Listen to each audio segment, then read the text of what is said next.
Before we jump into today's Chicago Bears Now episode, be sure to like this video if you love the Bears. Come on. A lot of excitement, new regime, head coach, GM, the coaching staff in place, and now it's about the free agency period and the NFL draft as well. Like this video if you love the Bears. Shooting for 1,000 likes on today's show. Help us get there by hitting that thumbs up icon.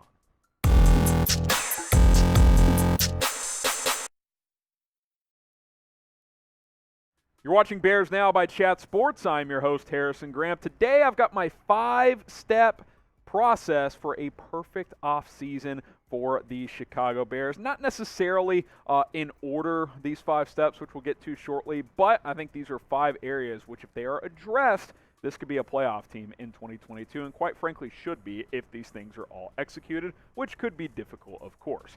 It is a perfect offseason plan, however. All right, so here's the offseason outlook. Matt Eberflus, Ryan Poles, they're in place.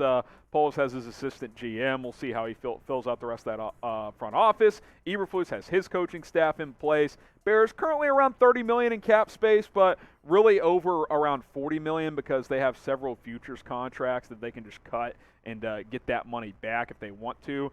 26 players under what I'll call more permanent contracts, not futures ones. And then when you factor those in, you have about 40 and change million left against the cap. And then, the futures guys, which are about 22 players, take up the remaining 12 million, which means you're down to about 30 million currently. But again, you can get up to easily above 40 and probably more if you cut or trade some players. On the draft side of things, the Bears have 5 draft picks, no first-round pick. Here are the picks as we sit right now: 39 overall in round 2, 71 overall in round 3, 2 picks in the 5th round, 1 pick in the 6th, no first, 4th, or 7th round pick due to prior trades and other moves. So that's how things sit on that side of things. And these are some of the notable free agents for Chicago: Allen Robinson, James Daniels, Akeem Hicks, Jakeem Grant, and then, of course, Jason Peters. I think he'll probably retire, but we'll see what happens with the rest of these guys. Very possible that none of them return to Chicago next season. All right, before we get to my 5-step plan, we'll ask you this question. This will be the pinned comment on today's show, so reply right there. What is your number one priority for the Chicago Bears this offseason? You're Ryan Poles. You're in charge. What is your number one priority for the Bears during the offseason? All right, let's get into my perfect offseason for Chicago. Number one, fix the offensive line.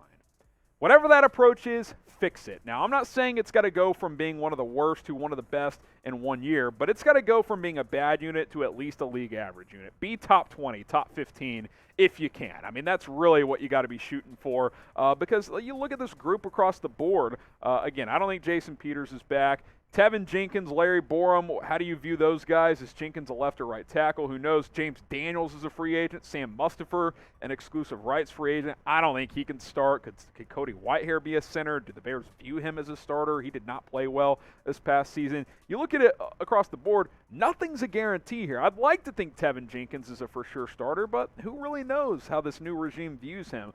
2 big questions for me when it comes to the offensive line. There's other smaller questions, but 2 big ones. Center, what are your plans there? Because it can't be Sam Mustipher. Maybe it's Cody Whitehair. Maybe it's sign or draft someone. I think any of those could be an option, an opportunity.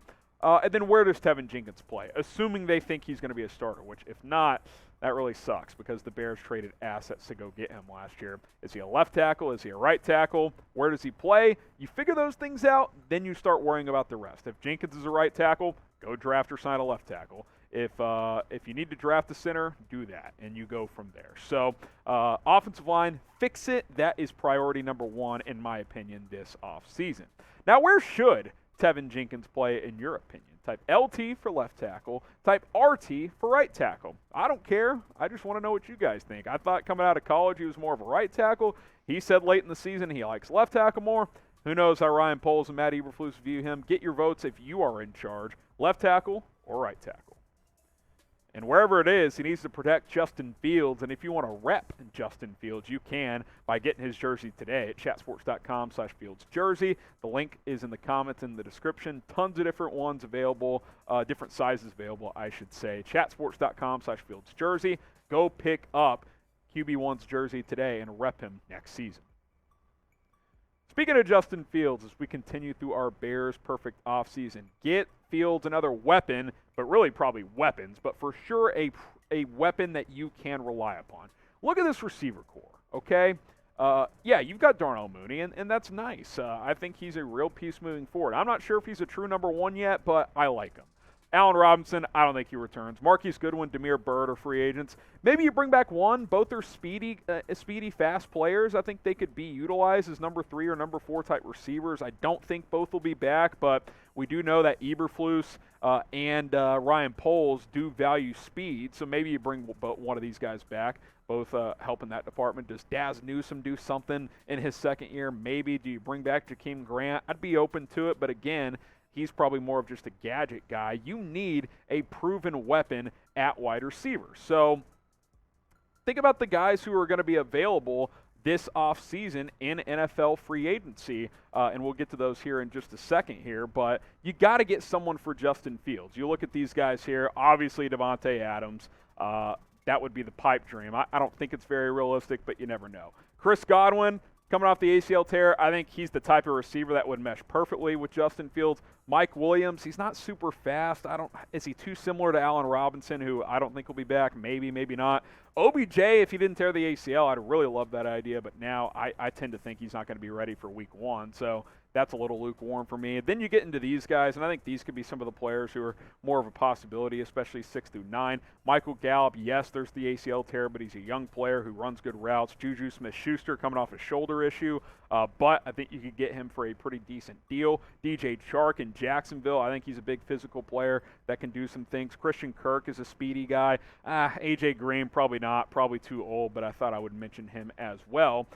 Maybe the strategy is to sign like 2 B-level receivers. Like, what if you end up with DJ Chark and Christian Kirk? It's not flashy, it's not sexy, but I think it'd be all right. Those two with Darnell Mooney, that's a pretty decent trio. Now, maybe it's more of like you have three number 2 receivers and you don't have a number 1, but maybe that's okay. Maybe that's not the worst thing in the world. Would you rather have 3 good receivers or 1 elite one and not much after that? I think you could argue either way. So we'll see how they approach that. I think the Bears made it pretty clear they'll be selective in free agency, so I don't think they're going to overpay a Mike Williams or something like that in free agency. Subscribe to Chicago Bears now because our videos are 100% free. Hit that subscribe button. We'll continue to bang out coverage for you guys on a daily basis all off season long. Free agency starts in like a month, and if the Bears decide to bring back some of their current free agents, they can actually do that right away if they want to. So stay locked in because things are going to start happening very, very soon. YouTube.com/BearsNow, the latest rumors and news around this football team. All right, number 3, extend Roquan Smith. And again, this isn't necessarily the exact order, although I do think a plan for the O-line should be the first thing on the Bears' mind. Extending Roquan's got to be a priority, though, because the last 2 years, and really all 4 years of his career, he's been good, but the last 2, he's kind of really taken that next step into a fringe superstar, in my opinion. Some of the numbers a little down this year compared to last year, but I don't really worry about that. Tackles are still way up. TFLs are still good. Still had 3 sacks. Had a pick 6, by the way, against Joe Burrow. 3 pass breakups. Does a little bit of everything. I think he's an emerging superstar in this league. I think now that he's going to get coached by Matt Eberflus, Alan Williams, and Dave Borgonzi, I like that. Borgonzi's one of the best linebacker coaches in the NFL. Rave reviews on his work with Darius Leonard. So I think Roquan can do those type of things here. He's already doing it, but now he can elevate it to an even better level. So I would extend him. I would get that taken care of. And I would structure the deal where his cap hit this year isn't that affected because he already has 1 year left on his deal. And, you know, it's more backloaded as the cap continues to go up because obviously the Bears want to sign and add some other players this offseason. Should the Bears extend Roquan Smith? Type Y for yes. Type in for no. And get your thoughts on this one down in the comments. Number 4, get a legitimate CB2. You need another corner to pair with Jaylon Johnson. You tell me if there's another corner on this roster that you have complete confidence in outside of Jaylon Johnson. He doesn't exist. I like Thomas Graham. I think he flashed. I think he has potential. I think there's a scenario where he competes for a starting job either at CB2 or nickel, but you still need to sign or draft someone. Honestly, preferably sign someone, a proven player, to get in here. Kendall Vilder's not a starting caliber corner. Maybe Graham is, maybe, but we haven't seen him play enough. You can't operate as if he is. Maybe Vilder becomes something down the road, but he got to play most of last year, and if anything, he got worse throughout the season. So it's like teams picked up on his weaknesses as he went along. I don't think he's the answer. Thomas Graham, to me, looks like one of those scrappy nickelback types, so I would get another outside corner like a Charvarius Ward type. You guys asked me about him on a mailbag recently. I think that would be a good piece, and then you put maybe you have a competition at nickel between Vilder, Shelley, and Thomas Graham. Best man win. I don't have a problem with that, but you need a proven second corner, whether it's at nickel or outside corner, I don't care which, to pair with Jaylon Johnson. Maybe the other side, the third corner spot is some sort of a competition. All right, number 5, I would try to acquire more draft picks, and a couple of reasons why. I want to go back to this quote from Ryan Poles when he was introduced to the Bears media. We're going to build through the draft, he says. We're going to acquire young, fast, and physical football players. If the NFL draft is your philosophy to try and build a roster, then get more picks. Because we showed you earlier, and we can show you again, we've got the graphic.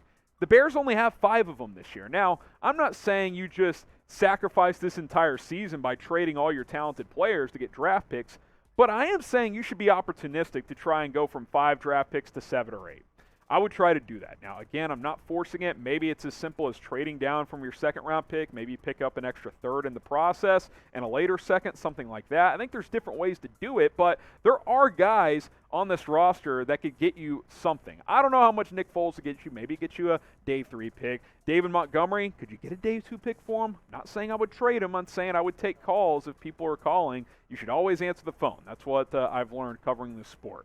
Khalil Mack, Robert Quinn, again, I'm not forcing it, but if you get good offers, you should listen. Eddie Jackson, probably more of a post-June 1st trade. But if you believe in building through the NFL draft, then you should acquire more picks because you only have 5 right now. So I think that's going to be the most fascinating thing to watch, Ryan Poles and how he operates throughout his first offseason as an NFL general manager.